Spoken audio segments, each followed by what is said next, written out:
Thank you so much for joining us for this conversation at the well. But wait, before we get started, I want to invite you to subscribe, to hit the thumbs up button, like this, comment on it so we can have a broader conversation about the topic of passion. But before we get into passion, how are you doing today? Now, Lord, I expected it to be such a much quicker answer. Because I like to give you an honest answer. Okay, well, what's your honest answer? I'm doing good today. After all that, you gonna say good? Because I had to think about it. It's one thing to say good and just keep things moving. It's another thing to say good and actually be good. Okay. Well, I'm glad that you're good. How are you? I am. You can say good. Good. I'm fine. I'm okay. I'm good. That's your answer all the time. Yeah, but I added a dramatic pause to that one. Yeah, but was it filled with thought or was it just for drama? It was for effect. Yeah, so it wasn't with thought. No. Okay. So I'll ask you how you really are doing later. Okay. It's been a little bit since we recorded. So it's been, I think, 2 weeks, right? We didn't record last week. Yeah. And the week before, I don't think we recorded either. Yeah. Because you've been out doing the family stuff. Yeah. Tell us a little bit about that. You want to talk about that now or save it for another episode? Oh, you're right. We did change the topic. Okay. Yeah, you're right. Sorry. I can cut that out later. No, we'll keep it in. It's fine. We'll talk about that in another episode. But I was out for 2 weeks and I missed doing this. Really? I love doing this. You miss talking to me? I miss talking to you. I love talking to you. You're my favorite person. Oh. Yeah. I'll give you a 20 after. Oh, it's worth more than that. Thank you. No, but yeah, today's episode was actually, it kind of came from something I was asked to do. Oh, yes. I was sitting here trying to remember like what brought up this topic and I couldn't remember that conversation, but you're right. It was brought up because of that. Yeah. And we started talking about what is or what are our passions? Yes. So I was asked to do a presentation for a women's group, and it was supposed to be talking about our passion projects. It's been rescheduled. It was actually going to happen today, but I was like, oh my gosh, what are my passions? I have projects for sure. Responsibilities for sure. Passions. I'm still working through that. So, which is so crazy because, you do so much, we do so much, but to ask what your passion is, I don't know. I think for a lot of people, they would kind of take a pause because we know what we do. We know what we have to do. But what are your passions sounds like a different question. Yeah. So one of the things I am guilty of, have been guilty of, and I'm working through this. I don't know if it's a good or a bad thing. I think it has its good points, but sometimes I wonder about it. But I have a tendency that when there is something like at work or what have you, that someone people will ask me to do things. They probably ask me to do things because they know it's more than likely going to be a yes. You don't know how to say no at all. I am learning how to say no, and we talked about that in previous episodes, just kind of making room and space in life. But I still do find myself saying yes quite often, and it's also interesting because as we talk about passions, sometimes I'm not being brought on or participating in something because it's a passion, but simply because someone asked. And I like to help people. I like to try to add value to the lives of others. And so in doing that, I guess the good part of saying yes to things is that you do get an opportunity to learn a whole bunch of stuff about a whole bunch of stuff because it's not really topic specific, but and you kind of learn some different skills, you get exposed to different things and different people, and so there's a good part of that. But I also have found my plate being my cup runneth over. Okay, my plate being too full, I can't. It's too much. So I have been trying to. I would like to better understand what my passions are so that I can direct my attention and my energy and my focus into those things more. Yeah. And it will also help me determine what things to say yes to and what things to say, I think I'll pass on this one. And I've been over the time thinking about this, like you would ask, you would ask a few questions. And one of the things I think about is life, especially in your young age. Thank you. Yes, because you're so much younger than me. And your young age isn't really set up for passion. It's set up for, what do I need to do to create a career? What do I need to do to get to college? What do I need to do to get through grad school? And so, you know, for many of us who don't have the luxury of, I guess, people paying our way, if that makes sense, you don't really get it. I mean, you somewhat get an opportunity to choose a passion, but it's more like, does your passion make money? If not, put that thing on the back burner to make some money. And so, but I do think there's a place and there's an importance at some level of life or some place in life to figure that out, because whether it be now that you figure it out as a luxury, or whether it be later when the kids move out and you're retired and you're sitting around trying to figure out what you want to do with yourself, finding that passion is going to be what keeps you going, and quite frankly, what keeps you alive. Because if you don't have anything to live for, you're probably not going to live much longer. Yeah, well, maybe, I don't know. I think people without things to live for die. Like, you have old people whose dogs die, and they just die right there with them or later because they don't have anything to do. Yeah, I maybe could say that. Perhaps that I think there's some truth in it. I don't know if it's fully true. You don't believe that? No, because God says when you're supposed to, like, when your days are over, it's not your pet or your pet project. It's a little bit more complex than that. Sure. If you want to go down that path, your days are over when you're quote unquote finished. Right? That's true. And so that finishing portion usually aligns with passion or purpose, and in some ways those can be, you know, the same term or used to describe the same thing. Okay, we'll go with that. I think that is you can get with that one. Yeah, I can get with that. So it's kind of related but unrelated. Okay. Just part related to this part. You know, I like, well, blue zones. When I say blue zones, yeah. So blue zones, if you're not familiar with it, it was a book written, and there's actually a Netflix documentary on the blue zones, but it's so fascinating, y'all. It's like about longevity, and where there are people who have, what do they call them? Octogenarians, nonagenarians, and people who live real nerdy on y'all. People who live up into their 80s and their 90s and their 100s. Like, there are places in the world where this is actually kind of prevalent. And so this blue zones are those areas, and there's a study. So to simplify it, a blue zone is basically where our outliers in life, people who live a long time, still flourishing and thriving, is normal. Correct. I was getting there. Oh, I'm sorry. You were just circling and circling. It's all right. And you didn't throw out oxygenation and all these big words. Where the 80, 90, 100-year-olds, where there is a large number of them, where they live and what are their habits and kind of what contributes to their longevity. And actually having something to live for is part of that. The first time. Because I was like, well, there's more to it, because there is more to it. Because there are like healthy practices. Like, you can't just like eat fried stuff every single day of your life and expect that you will outlive your dog. I mean, it's just well, maybe you might outlive your dog, but you see what I'm saying? For whoever like, there's out there more. Is keeping score, that's 1 point Vernon, 0 Desireé. I don't know that. Leave in the comments like who you think is getting some points for this one. Anyway, but yes, okay. I was trying to say I can understand and I support that thing. There's just more to it. See her trying to earn her point back. You see? Yeah. Okay, so blue zones, passions. Yeah. Connected, disconnected? Connected. Okay, so connected.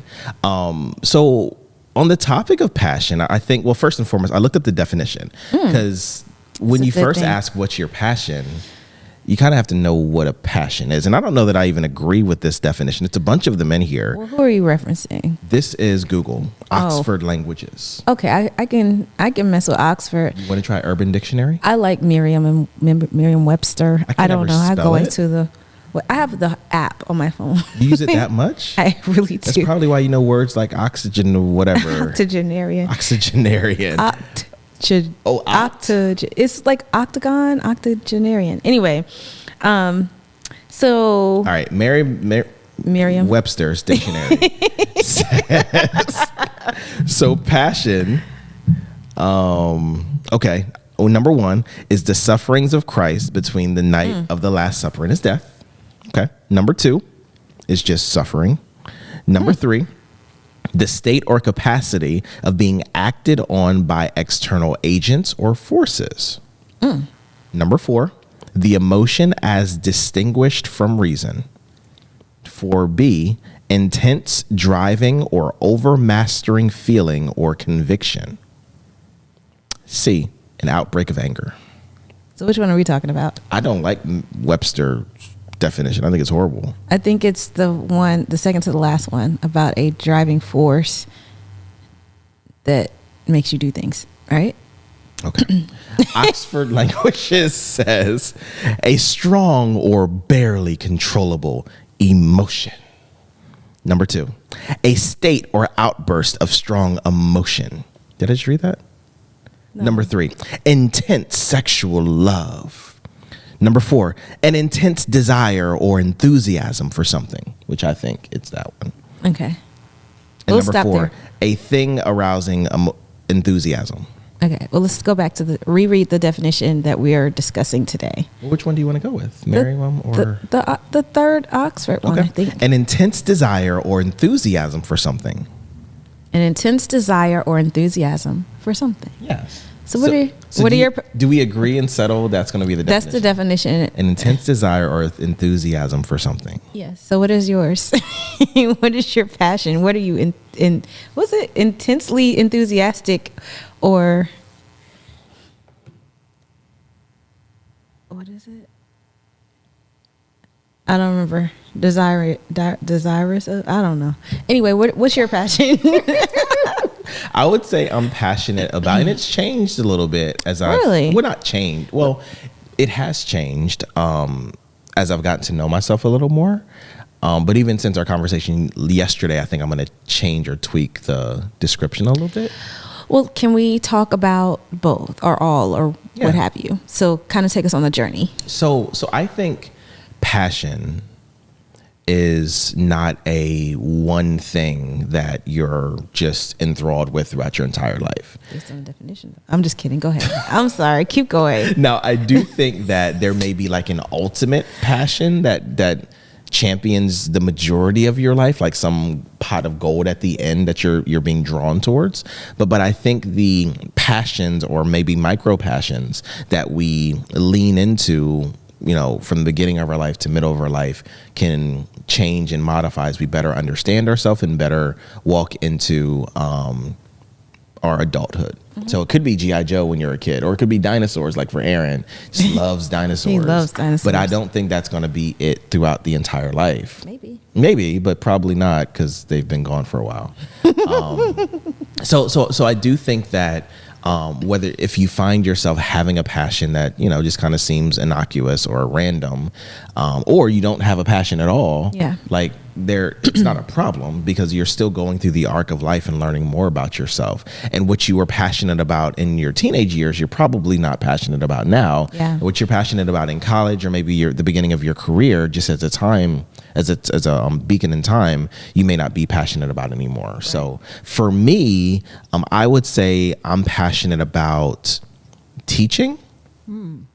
What I said yesterday when we first talked about it was I'm passionate about helping people grow their business, but I think it's broader than that. And I think the undercurrent of it, or the common thread, is the teaching portion of it. Mm-hmm. And so I can see that. Yeah. For me, when it comes to people's businesses, it's a great opportunity to, 1, make an impact on their life, 2, teach them skills that they probably haven't been exposed to.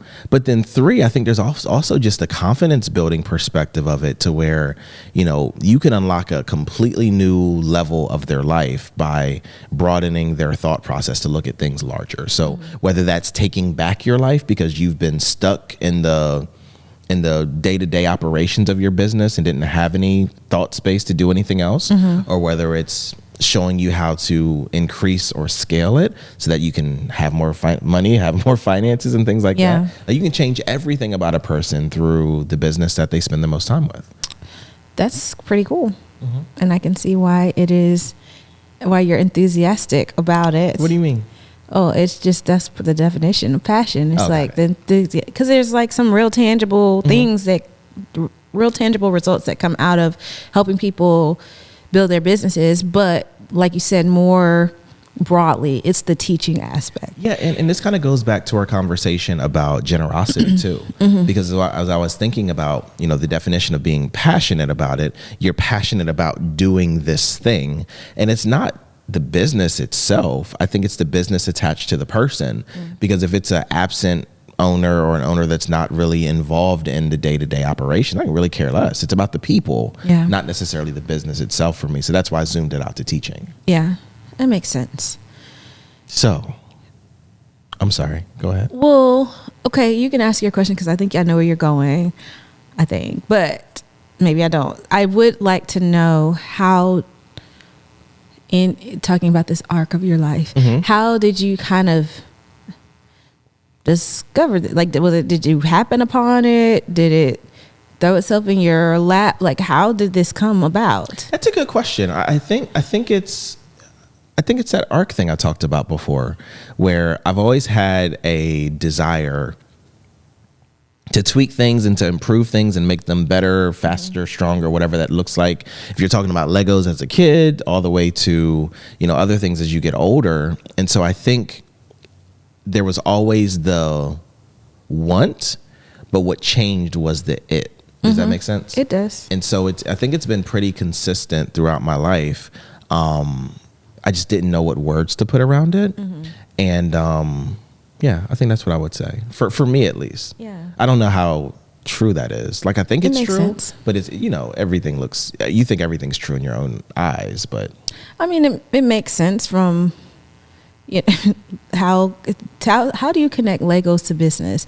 That would be the connection. It's like the tweaking, let me try this. Like, it's some experimentation, really. I think there's just like you like to see if I push this button, what will happen, kind of thing. Or if I do it this way, or if I change, maybe if I do this first instead of that other thing first, what happens? And as a child, I'm sure it probably drove your parents crazy. I will say that, but it has lended itself. I don't know if that's the right way to say it, but it has come up in a more mature and productive way, as opposed to just like dismantling whatever was around and trying to put it back together and make it better. And I think also, like for me, I, like a lot of people, desire success, whatever that looks like. But at the same time, I also want to balance that with what's important to me, which is family and relationships and things like that. So I think trying to figure out how to have it both ways is something that's really driven me to focus on, like, process and procedure. How can I be excellent, but I don't have to be excellent? Like, how can I be present, although I don't have to be present? Yeah. I'm glad I'm married to you because I need to figure that out. So for you, madam, Mrs. Brown. Yes, Mr. Brown. What are you passionate about? I don't know. I do not know.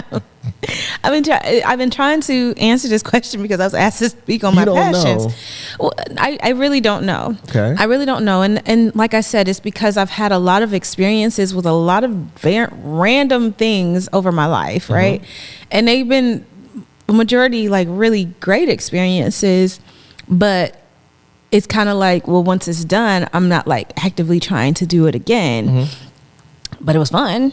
I enjoyed it. I learned something. It was cool. But I don't know. And I was trying to think of like, what is the thing that I if I'm looking for a common thread in my life, as you have kind of done, what is that thing? What is it for me? I don't know. I told you, I think earlier, I was like, I love Jesus. Like, can that be my passion? I don't know, because there's been a lot of things that I've done, probably even more things on my own that I've actually sought out opportunities around that, around teaching, you know, doing Bible studies, small groups, like connecting with people, encouraging people, praying for people, serving in some capacity, because I think that that's just like what Jesus wants me to do. You know, like it's those. I don't know if that would be passion though. So I don't know. You're serious? I'm very serious. Really? Like, I know that I love people. I love relationships with people, and even prefer like the deep relationships where. So you're 57. Stop it. Stop it, sir. Stop it right now. Don't have this audience thinking I'm 57. Although I would look very good for 57, but I'm not. And you don't know what you're passionate about. So do you think, wow. Okay. So let's dive into you. Okay. You're acting surprised. What do you mean? Well, I mean, we're just talking about it. Okay. Like we had this conversation yesterday. I assumed you would come up with something like, oh, that's my passion. I like painting, but I don't do it very often. So, I like planning things. Either you're but I don't do it wildly very often. unique, or this is more normal than one would expect. So the question would be, what is it like living life without a passion? Like, does it matter? Like, do you think your life would be different if you were passionate about something? Or do you just think it's just... I don't know what life would be like if I had a passion, because I don't have a passion. It's hard to describe. What would it be like? Desire a passion? Only because we have this conversation. I'm like, man, I should have a passion, right? Like we should have passions, right? I don't know, but I don't know if that's really a real thing. Like, I don't know if it's some kind of a newer societal construct that we have that's like, oh, but do follow your passions, follow your heart, you know, that kind of thing. Like, I just think that's actually something that is a newer thought, because the people of other times, different times, they just didn't have the luxury of just like, oh, let me go and do. They just didn't have that. It was their occupation was dictated by their family and their family business, what area of the world they are from. Like, you maybe you enjoy teaching, or maybe you would love to fly airplanes, but you live in a place where rice farming is the thing. Well, so let's go back to the beginning. Well, actually, this is a bad example now that I think about it. Okay. I was going to talk about Jesus, and was Jesus passionate about doing the Lord's work, or was that his just work? I think it was maybe both. I think it was his work. That's what he was here to do. But he was also, like, you know, the getting up and the prayer and the connection with the Father was like, I think that was the passion, like the desire to love and please the Father. That was the passion. And it was through his work that he did it. But let's be honest, he wasn't always just trying to be in the crowds. That was like, okay, that's my work. Because there were times where he was like, let me slip away and let me go do something else. I just need to recharge. And the people were still coming for me. He's like, I got to go do my job. So I think there's a bit of both to answer the question. Interesting. Okay. What do you think? Well, at first I was going to say that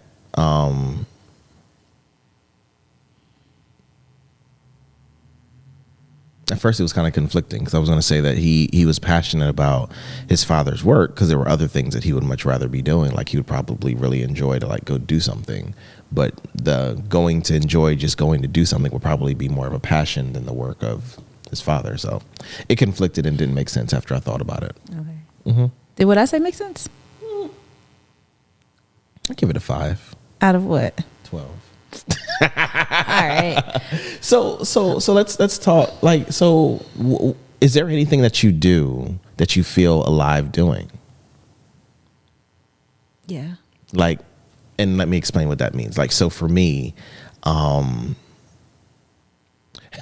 You know Sonic the Hedgehog? Mm-hmm. You know how he's like, he runs and then at some point he just starts glowing and just starts going super, super fast. Yeah. He starts getting the ring. Well, it's not created by the rings, but it's just like his speed just starts to glow and then he goes like in super mode. Yeah. Like to me, talking about businesses and helping people, like that's it for me. That's it. Like it starts out very much as just a trot and I get like really excited and then I realize that, wait, I'm moving way faster than them. Let me slow down because I get excited about it and the opportunity of it. Yeah. Is there anything like that for you? Yeah. What?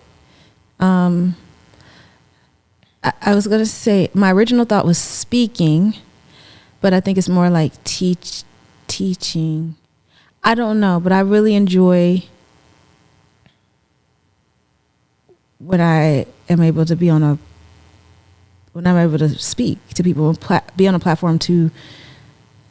And I don't know. It's a weird thing because, like, I'm not like actively like, oh, let me go. But that's weird because, like, I would not say that at all. What would you say? I don't know, but it wouldn't be that. Well, it's the thing like, that I enjoy. Go ahead. Like, and I guess my follow-on question would be like, do you really enjoy it, or do you think you should enjoy it? No, I actually like really enjoy it. Like, I think I get a high of a sort. Like, that sounds weird to say, but like, are you going back to your addiction? Just I feel like I'm my best when I have not talking, not just conversation, but yes, on a platform. I feel like I can inspire. And what does that mean to you on a platform? Like, basically, if I have a microphone. You have a microphone now. I do. Maybe I feel it now. No, I don't feel it now, but I have felt it when I have done presentations for work. Mm-hmm. I felt it when I have done teaching in Bible studies. I have felt it when I felt it when I've been in prayer with others. It's a very strange thing, but I feel as if I get boosted emotionally and sometimes spiritually, depending on, I guess, the subject. But I very much enjoy that. So let's go back to this. I want to dive into what this platform. Yeah. So what does that mean to you? Because you mentioned prayer, you've mentioned stage, you've mentioned microphone. Yeah. But we prayed before this. You have a microphone in front of you, but I don't know that you feel that way in this moment. That's true. I don't know. I think when there's an audience, if you will, like, okay, even if it's a small audience. So you're an exhibitionist. Perhaps. I don't know. Maybe. Okay. I mean, maybe. Okay. I don't think in the way that you're thinking, but I think, But I don't I'm trying to think of. Go ahead. And I'm not a Beyonce who a dancer and singer type of person. It's like twerking on stage that you. Did I just say I'm not? I'm trying to figure out this platform, and then you went to Beyonce, so. Well, I'm thinking of other people who command a stage. Okay, so it has to be a stage. Okay, so we've had things here where we don't have it. We literally do not have a stage. Well, and that's what I'm getting at. Did you feel it then? Like when we did, what was the women's thing we did? Yeah, I felt it then. What was it called? The dream. The woman you want to be or something? I don't remember what it was called, but around the vision boards. Mm-hmm. Yeah. And so so for me, I looked at you and I thought you were wildly uncomfortable. I mean, there's certainly an uncomfortability but then there's a point where you're like, all right, just let all the things you're being uncomfortable about and just be yourself.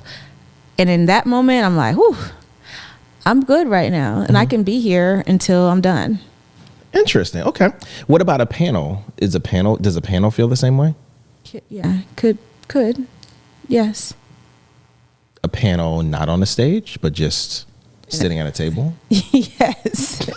I don't think it's less about the stage and more about an opportunity to encourage in order to share and encourage. I guess this is a panel, but what I'm driving to. No, this is serious. Like what I'm driving to is, I wonder if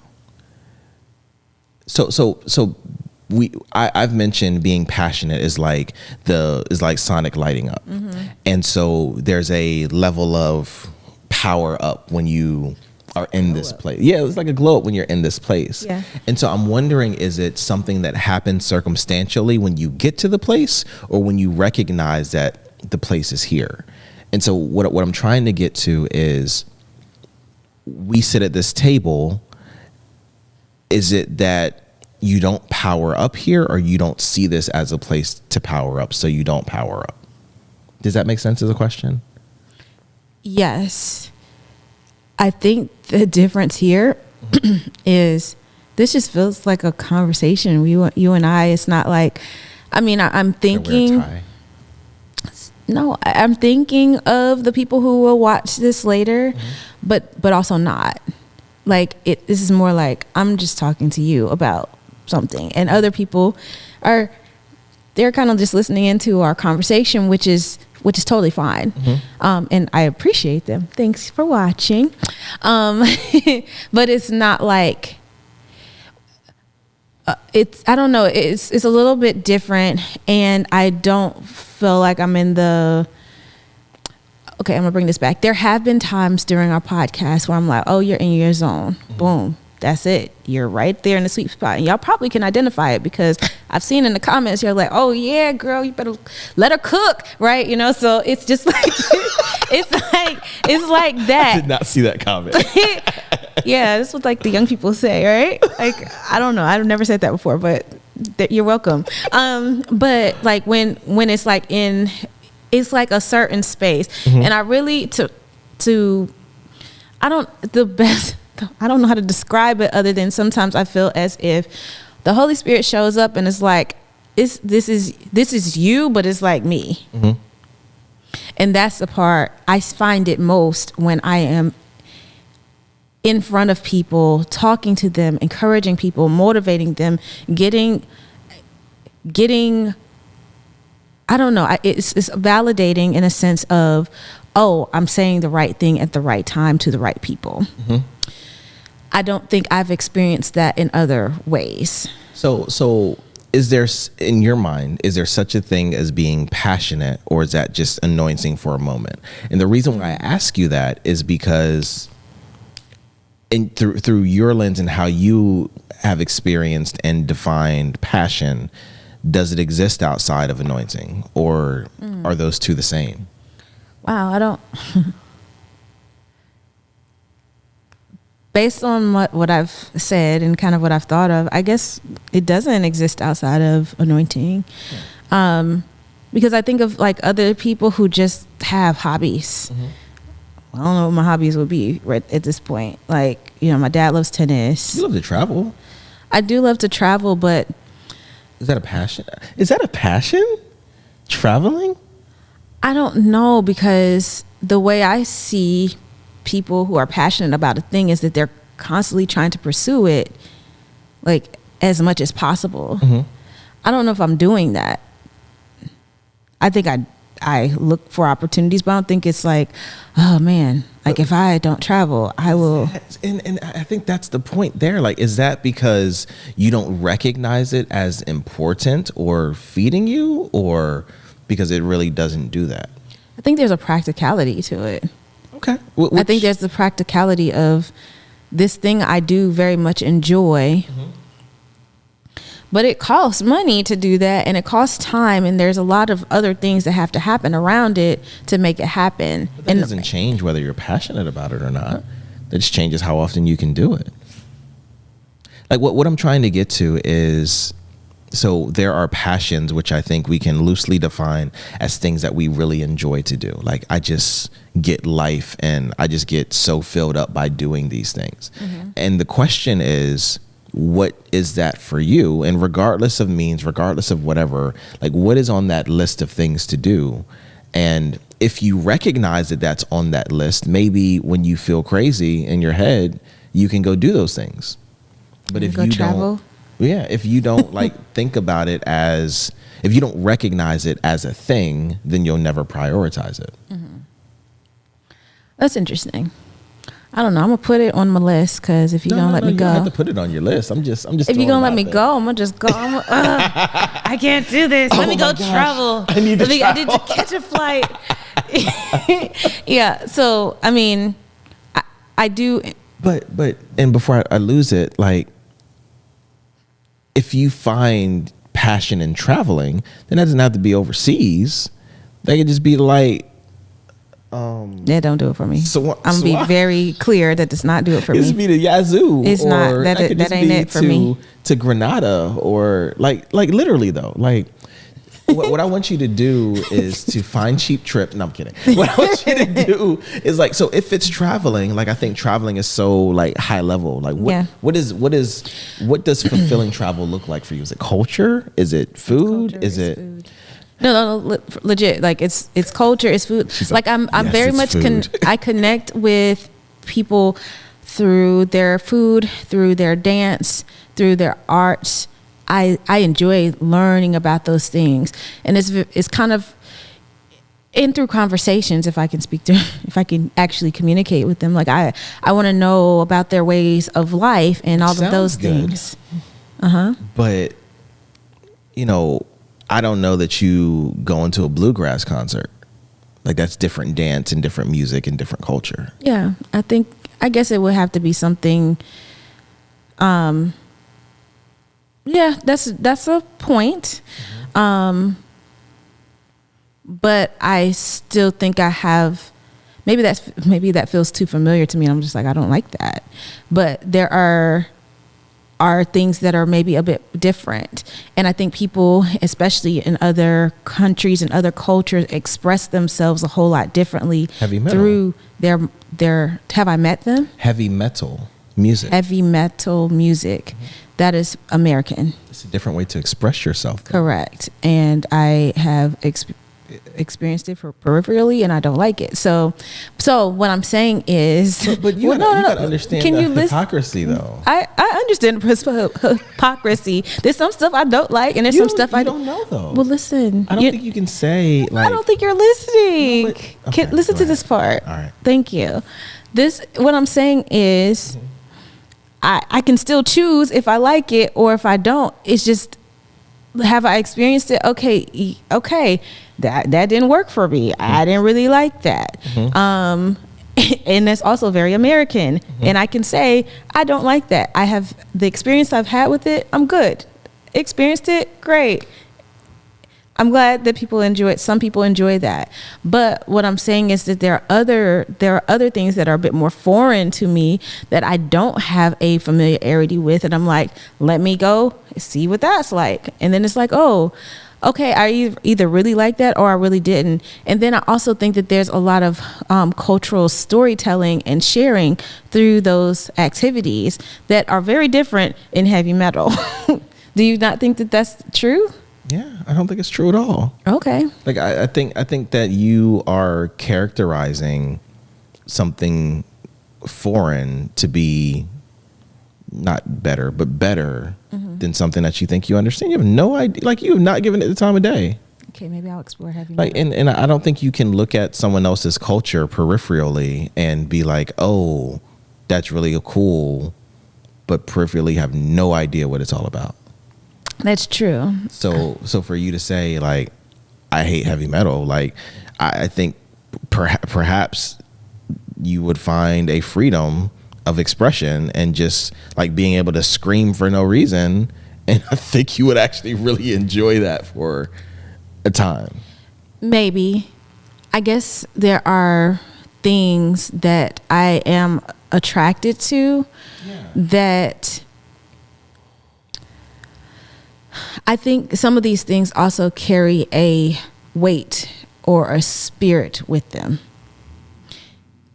Go with me. Okay. And I think that there are some things that are like I don't really want to get into it because it feels dark to me. Like a lot of African culture. Yeah. But you would happily hop on a flight to learn about their culture more than to learn about heavy metal? I don't think so. I think that I would gravitate towards the things that feel light and feel joyful than the things that feel wicked and weird. But if you're on the peripheral, how would you know? Like peripherally, you said, I don't like heavy metal. You've never listened to a CD. You've never went to a concert. You've never talked to an artist. From a peripheral perspective, you've never given it a chance. But if I were to say, hey, let's go to Ghana or some place in Africa that you haven't been to, you would have your bags packed before we got home. Both peripherally, you have zero clue about anything. Mm-hmm. So how do you reconcile that? Because you think you know. Because I think I know. That's really, if I'm being honest, that's it. But that's the I think one thing is the honesty of that. Another thing is the honesty to recognize that and to be like, okay, no, I probably should give it a chance. And all this ties back to your list of if travel will be a passion, and as you so eloquently said, learning about culture and people and food, then that has to be broader than just the 6 cultures that you premeditatedly think you would agree with. Yeah, and I think there may be opportunity and growth and going beyond that and fulfillment and going beyond that. Yeah, because you're gonna run out of them 6 real quick. I will say this: a conversation that came up actually yesterday is really? Was it with me? It was with at work, okay. And so how do I summarize this? I'm trying to land the plane before I take off. Okay. There are obviously different communities. Mm-hmm. In our country. Mm-hmm. There are people from a variety of different backgrounds, cultures, all of that stuff. It's like it could be found right here in the US. Mm-hmm. And but there is a beautiful skill that some have mm-hmm. to actually go in with or without their assumptions. They go in and they go and experience for what it is. Mm-hmm. And then if there were assumptions, those assumptions will either be confirmed or challenged based on the experience, or if there were no assumptions, they would just, through the experience of just experiencing, mm-hmm. they would be able to like have an understanding. Mm-hmm. I think that's a really powerful skill and a very powerful tool, because I think the work, just a lot of the things we do, and even the things that we do through work, we oftentimes go into places thinking like, okay, I know these things and I'm going to present to you these things, and you tell me what of these things you want to do. Where it's a different approach to go into a place, just watch, just observe, just take in, see how things are done, and then ask the question of what do you need versus this is what I have. Okay.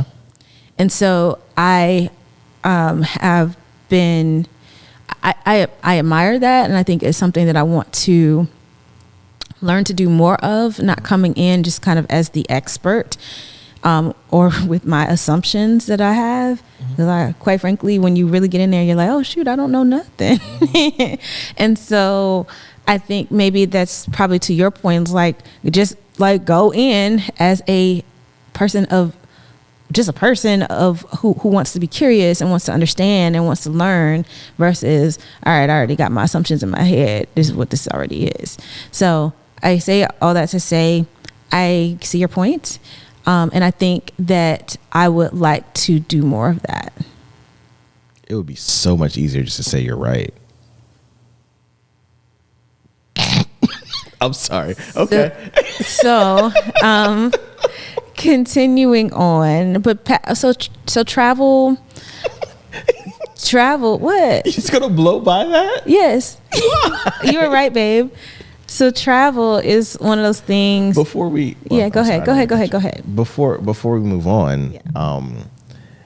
I think you've made a beautiful connection there between the two otherwise completely separate passions you're considering of travel and speaking. Okay.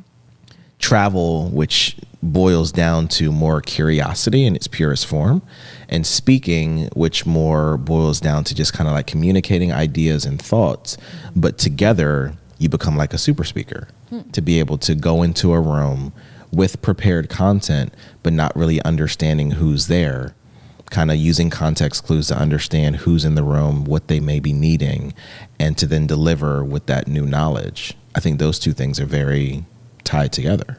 Yeah, that's cool. I think that would be really interesting. I probably need to change some of the way I travel.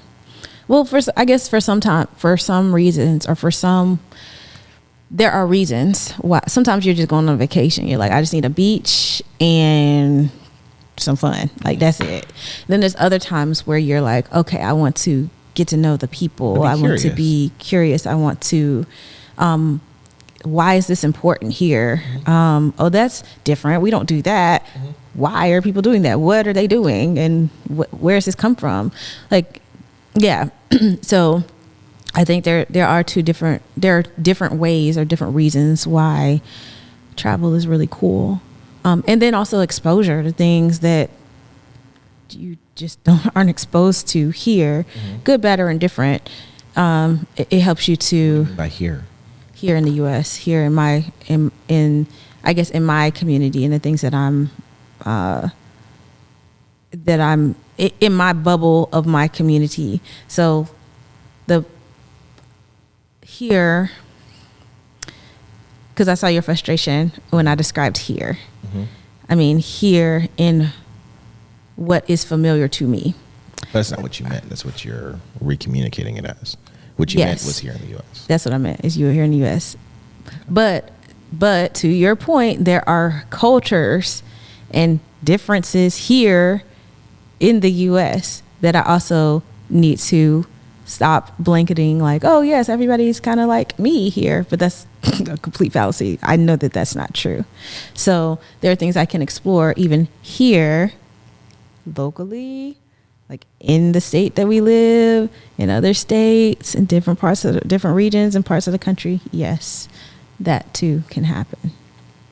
I often overlook it because I'm like, oh, I'm familiar with that, but I'm actually not. There's so much more I haven't. Just like 2/3 your little pocket that I haven't even been to. Doesn't even reflect the majority of the country. Correct, but I've also been outside of Atlanta. Of your state. That is also true. So I do have a deeper appreciation for different ways these days, but I do, because I've realized like, oh well, because even being here in Canton, Mississippi, is a lot different than home being Atlanta. And there are more Cantons than Atlantas. Way more Cantons than Atlanta, or not even Cantons. Just different towns, different cities or whatever. They have their own thing. I've learned to appreciate the smaller town and like what that is and how that experience is different than the big city, the hustle, the bustle, even though Atlanta is like technically one of the smaller of the big cities. So, yeah, so we'll say travel. We'll put that on the list. We talked about speaking, but I enjoy dancing. That's a thing for me. Is that a passion? I don't know. I've still struggled with that word, right? We've made no progress.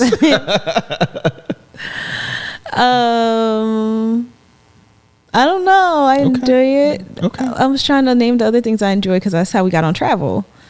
Or you told me about travel because I was like, oh yeah, I do enjoy that. So travel, dancing, food. Like, I don't even cook like that though, but I enjoy, like, I don't know how to describe it. There's flavors, but then they come from different places and oftentimes inform like what's put into the particular recipe because it comes from a different place. I think that's kind of cool. Just origin stories of the food and how it got there, whatever. So you got passions. Oh. You out here talking about you ain't got no passions. I thought these were just interests. Like things I just like. Okay. I would never describe them as passions. Okay. Can I describe some more things? Sure. Painting, I do like doing that, but I don't. Yeah, that's like very much a bud. Like I haven't flourished in that at all, but you know, a good outline. I like painting inside the lines, but then I've also had some blank canvases where I had to like create it from nothing. And that is a challenge, and it's also really cool. I kind of like the creative process of it. What am I forgetting? I also really enjoy like our family. Okay. And I like you and our kids are just amazing. So I enjoy spending time and creating memories and having laughs and all that kind of stuff. But I also am not a creator of memories. I'm not like the Christmas mom that's going to put up 15 Christmas trees and like, I just want this to be a thing, or like, I don't do that. But the things that we do together, I enjoy that. Some of them are vacations. Out the country. Even though our kids were talking about our trip when we went up to Delaware and Virginia and Maryland, they were talking about Jolly Rogers, and they were like, "Oh, Mom, remember when we went there? And we went swimming, and we went to the amusement park, and we went to the beach." Like, and I'm surprised because they remembered it, and they were recounting it and how much they enjoyed it. And I'm like, "Oh, that was really cool. Maybe I should do some more." Delaware. Imagine that. Imagine that. Inside the country. Inside the country. Who knew? You make me so tired. Are you tired? You want to end the episode? It's up to you. What other passions do you have? I'm done. You sure? Yeah. Do you have others other than teaching?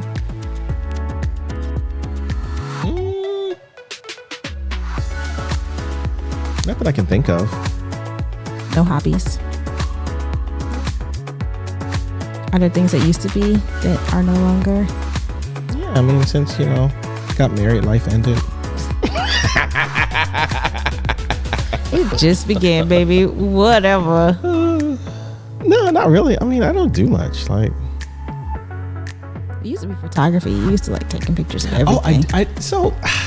Yeah, that's like a whole episode. We will call that dead passions. Oh, stop. Is it really dead, you think? It's not dead. It's just what I enjoy is difficult. Is more complicated. I think doing it for the joy of it is one thing. Doing it for the work of it is a whole other thing. Yeah. You want to dig into that part? No. Okay. That's a long conversation in and of itself. Yeah. All right. I think we're at the end. I like you. Thank you all for joining us for this conversation at the well. We hope that you will tell us about your passions in the comments. This is a really roundabout way of like talking about this. I don't know if I really have identified my passions or not, or if they're just interests. But what do y'all think her passions are? Yeah. She got any passions? Do I have passions? Am I just like interested in Or is she just like a dead fish? A dead fish? Around? No, I don't think I'm a dead fish by any means, but I do think that I'm just like my personality. I just have like it's not like focused in on the one thing. There are various things that I'm interested in, and I think that's okay. I think it makes for good conversations. Okay.